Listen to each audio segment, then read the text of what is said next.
Shalom, all praise, honor, and glory to Yahweh, Bashem, Yahshua, Bashem, Kakadash, double honors to the elder apostle, great millstone, and salutation you, Akim, teach all true sincerity.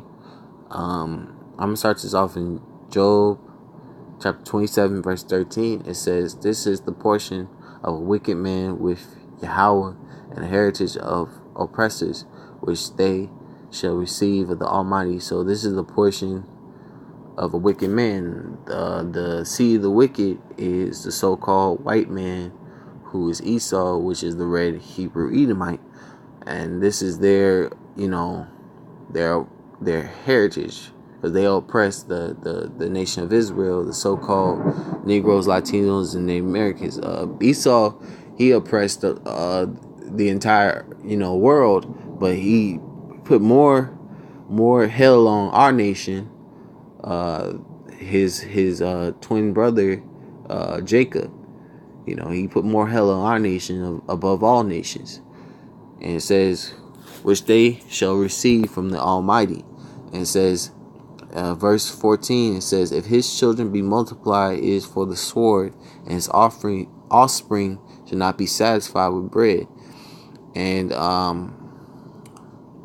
Esau's children, Esau's nation, are going to be wiped out, and they're going to be brutally treated in slavery. They're not going to receive mercy, because they didn't give the nation of Israel mercy. They didn't give no one any mercy. So it says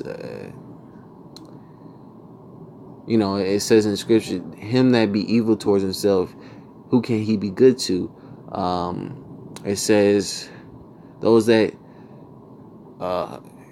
if he shall receive no mercy, because he showed no mercy. I'm butchered that scripture, but anyway, Esau's not going to be satisfied, nor is his offspring going to be if he be multiplied, it's for the sword, it's for making more tasks to do to build our kingdom. He's not gonna basically he's not gonna prosper, and his offspring and his people are gonna basically get messed up or get killed with because in the kingdom, when we have them enslaved, we're gonna be putting hell on them every chance we get, and they're not going to be like, there's not going to be no mercy given. So we're going to brutally what's the word, we're going to brutally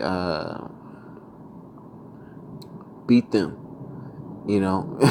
like some brothers say, we're going to be wearing Esau for shoes, because we're going to have our foot so far up his ass, he's going to be like shoes, and his offspring should not be satisfied with bread. Basically, we're going to barely feed you Edomites. We're going to barely feed you, barely feed them. It says, verse 20, Job 27:15, "Those that remain of him shall be buried in death, and his widows shall not weep," because his widows are not going to weep, because they're going to be getting BBC. They're not going to weep for him, because they're going to be happy to be a concubine of the nation of Israel, of an Israelite man. They're gonna be really happy to be a concubine of an Israelite man. And even if they're not a concubine of an Israelite man, they're not gonna weep for him, if he gets fucked up, Excuse my language. But that's something that's gonna happen if Esau gets, killed or gets maimed in an altercation between us coming in the slave quarters to or Ham coming in the slave quarters, because we're gonna have taskmasters over these Edomites, watching over them to see what they're doing and what they're not doing, and being on them 24/7, like an old saying, like "Rhino on rice," something like that. But yeah, my next scripture I want to get because I mentioned this is Isaiah 14, verse 21. It says, "Prepare slaughter for his children for the iniquity of their fathers, that they do not rise nor possess the land, nor fill the face of the world with cities." So it says, "Prepare slaughter for his children for the iniquity of their fathers, for their forefathers' past sins." And it says that they do not rise nor possess the land nor fill the face of the world with cities. So Esau is going to be taken out of his rulership and put in servitude, and they're not going to rise again. And and then after 1,000 years, they're going to be slaughtered, burnt alive, and completely obliterated from existence.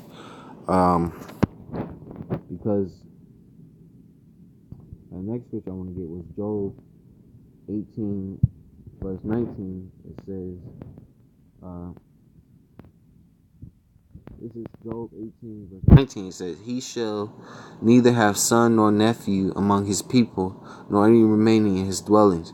So Esau's lineages, because every nation's lineage is through the men.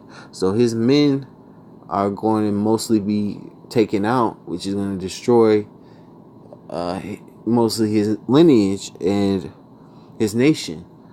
And it says, because they have to go through this they have to go through this judgment, because they put hell, and they slaughtered our nation, and they did all wicked, abominable things towards our people, and they got to get what they deserve, because that's balance. Yahweh Bashem Yahshua is a balanced power, and if he didn't if Yahweh Bashem Yahshua didn't judge Esau for his iniquities, for his sins that he did towards our nation, that'd be unbalanced, and that's Yahweh Bashem Yahshua is not an unbalanced power. This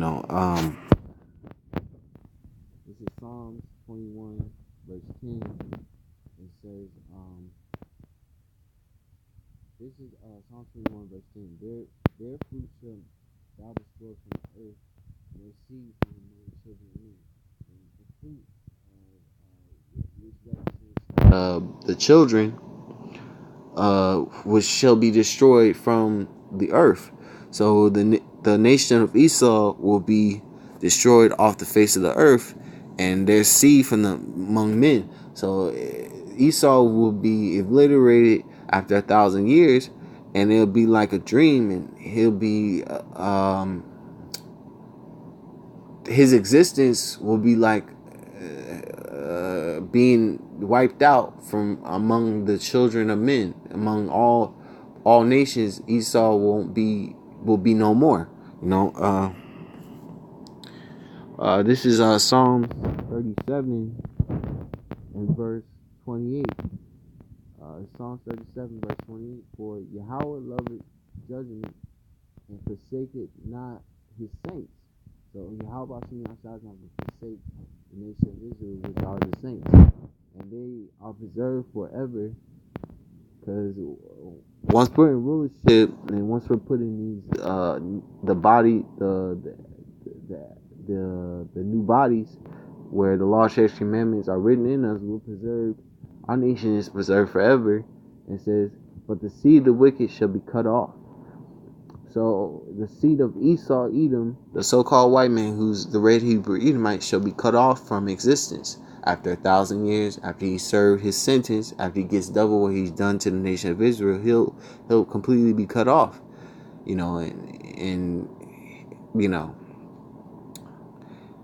So anyway, and I'm going to read verse 29 right quick. "The righteous shall inherit the land and dwell therein forever." And the righteous are the Israelites, and we're going to dwell and rule forever. So I'm gonna say all praise and honor and glory to Yahweh Bashin Yashar Bashin Karkadesh. I want to the other Apostle Great Millstone. Salutation you I can teach all true sincerity and Shalom.